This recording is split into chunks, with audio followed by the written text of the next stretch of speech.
এটা হচ্ছে আমার সাজানো ঘর। ছোট হলেও এখানে আমার পৃথিবী গড়া। সারাদিন কাজ করার পর, এত কষ্ট করার পর যখন দেখি আমার ঘরটা অনেক গোছানো পরিপাটি, তখন আমার সত্যি মনে অন্যরকম একটা শান্তি দেয়। বিছানাটা যেমন আরামদায়ক, এই যে বিছানাটা, এটাও আমার পছন্দে কেনা।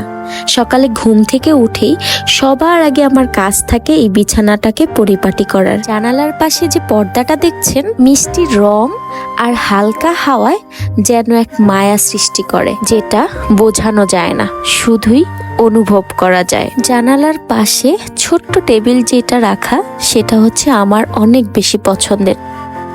সারাদিন ব্যস্ততার পর অনেকটা সময় আমি এখানে কাটাই। মাঝে মাঝে বসে মুভি দেখি, সিরিজ দেখি, মাঝে মাঝে বই পড়ি, বা কোনো কিছু চিন্তা করা লাগলেও আমি এখানে বসেই বেশিরভাগ করি। আমার ঘরটাতে কোনো দামি কিছু দিয়ে হয়তো ভরা না, কিন্তু প্রতিটি কর্নার আমার নিজের মনের মতো। এইখানে বসে আমি হাসি, কাঁদি, ভাবি।